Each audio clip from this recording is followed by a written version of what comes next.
Between the late 1800s and 1929, there were a number of breakthroughs that ended up being suppressed that had to do with creating very high voltage VHV systems so that you could create a vector into what's now been called the zero-point energy field. When Nikola Tesla died, this information that he had, which allowed for a car to run out of the ambient energy, was in documents confiscated by the FBI. And I have a Department of Defense document demanding that the FBI turn these over to the DoD. The FBI refused.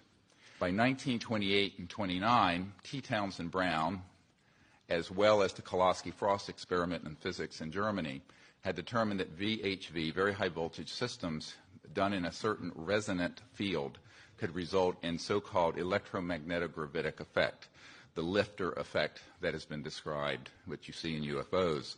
They also can create what's called a space-time bubble around an object so that you can correct for 1G. This is how these objects are traveling at multiples of what any aerodynamic physics would describe and can make right-hand turns without killing the occupants. Around this same time, there was, in the 1940s and the late 1930s, a number of UFO sightings. This included the so-called Foo Fighters. Yes, it's a famous rock group. However, the Foo Fighters took their name from the reports of these objects seen in the theater of World War II that were flying around our aircraft. We thought it was a secret weapon of the Nazis. The Nazis thought it was a secret weapon of ours. There is Jimmy Doolittle, the famous general. His nephew is a dear friend of mine, and he has testified that General Doolittle was sent by FDR over to the European theater in World War II, investigated the Foo Fighters, and came back and told Roosevelt, and I quote, "They are interplanetary vehicles." So by then, there began a classified program, and which was augmented further by events, as mentioned, in 1941, and then, of course, the famous Roswell event. Those events led to, as Philip Corso describes, a reverse engineering program. As you all know from the famous Wilbur Smith document of 1951 from Canada, it talks about that flying saucers exist, but there's a high-level team headed up by Dr. Vannevar Bush that is studying the, quote, modus operandi of these vehicles. In October of 1954, a key date I want the committee to remember, we have actionable intelligence from someone who has worked in the National Security Agency and has been in the vault. All of this went deep black because they figured out, at that point, gravity control. So since 1954, October of that year, we have not needed rockets, jets, internal combustion engines, and surface roadways between cities. I say this with authority that this is the case. Eventually, these breakthroughs in human discovery were complemented by the study of the extraterrestrial material that were retrieved from these events. And contrary to most people's thoughts, the Roswell event was actually a downing of an extraterrestrial vehicle by an electromagnetic system that was hidden in a radar dome that was switched on, and this is in an FBI document that I can provide for the committee and is on the flash drive given to the Congress. The result ultimately was that there were transdimensional physics that began to be studied that deal with the nexus between electromagnetism, energy generation, anti-gravity, and consciousness. And we have discovered that there is a nexus and that, in fact, there are electromagnetic systems that have been developed that can interface directly with what we call coherent thought, the same way that you can interface with a system with lasers, which is coherent light, where you sync up all the wavelengths. Ultimately, these breakthroughs were paralleled with amazing developments in the biological sciences and the experimentation with cloning. And this began many years earlier than was reported from Dolly the sheep in Scotland. This goes a little beyond, I think, what this committee wants to look into.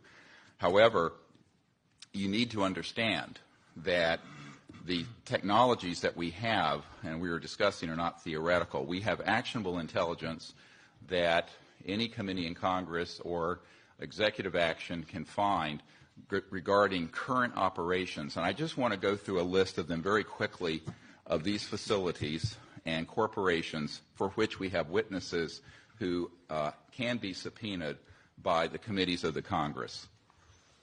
This was developed at the request of Congressman Christopher Cox of Orange County, with whom I met, and was later further developed for the briefing that we put together for President Obama.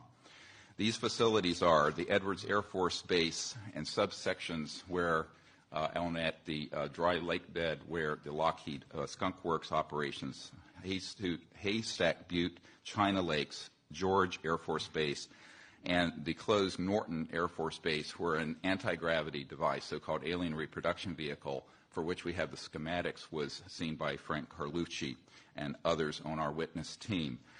Tabletop Mountain and Blackjack Control. The aerospace facilities there are the Northrop Anthill Facility, Tejon Ranch, the McDonnell Douglas Llano Plant, Lockheed Martin Hellendale Plant, and the Phillips Lab. At the Nellis Air Force Facility, so-called Area 51, no one calls it that.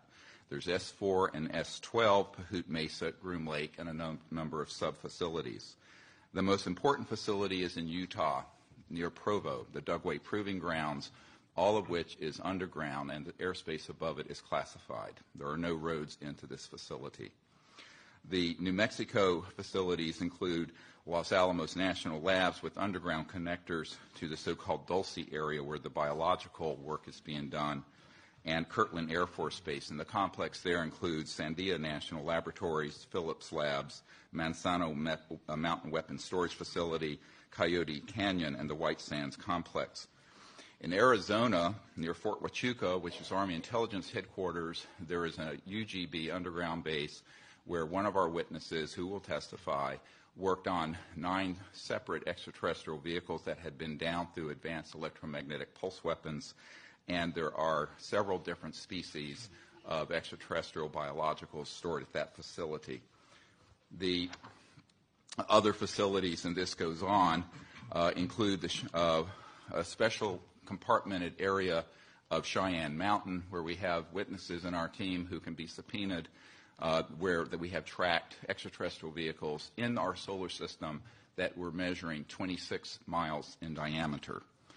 There are also facilities in Australia, a key one being Pine Gap, the so-called Alice Springs facility, which is mostly a U.S. Air Force facility, even though it is in Australia. I recently talked to the Deputy Prime Minister of Australia about this. Also, the Redstone Arsenal and the Marshall Space Flight Center. We have a scientist at the Redstone Arsenal who works under contract for IT&T who have developed these transdimensional systems. He was under contract with my project to bring these energy devices out, and he was then threatened by a former CIA director and what I call the goon squad that went down there 3 years ago in March.